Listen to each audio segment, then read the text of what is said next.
ஆற்றை அதிகப்படுத்துங்கள் அப்பனே.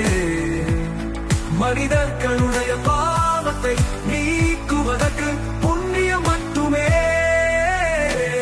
இப்படி நீங்கள் செய்து கொண்டே வந்தால் தான் அப்பனே ஈசனும் சூரியனிடம் சற்று விலகி நிற்க கூறுவானப்பா.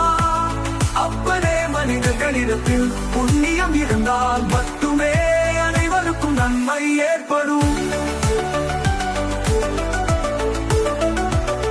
என் பக்தர்கள் அனைவரும் இன்னும் தன தர்மங்கள் இவ்வுலகில் வாழும் அனைத்து ஜீவராசிகளுக்கும் நீர் தானம் செய்யுங்கள் அப்பனே.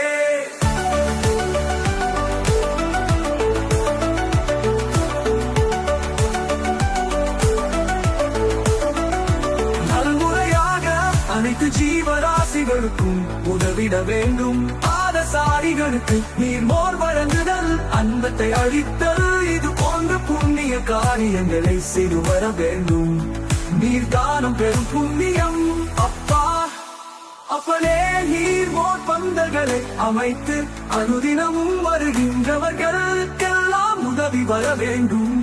அவர்களது மனம் மகிழ்ந்தாலே உங்களுக்கு புண்ணியம் பெருகும் அப்பா.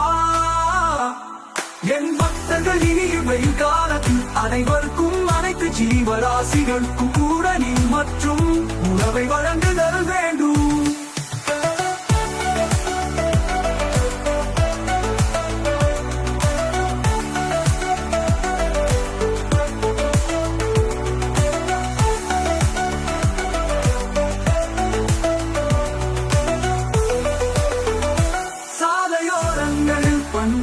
அமைத்து நீர் மோர் மற்றும் நீரில் வெள்ளம் இட்டு துளசி இட்டு இவையன்றி கூட வேப்பம் கொழுந்துகளை இட்டு அனைவருக்கும் தருத வேண்டும் அப்பனே.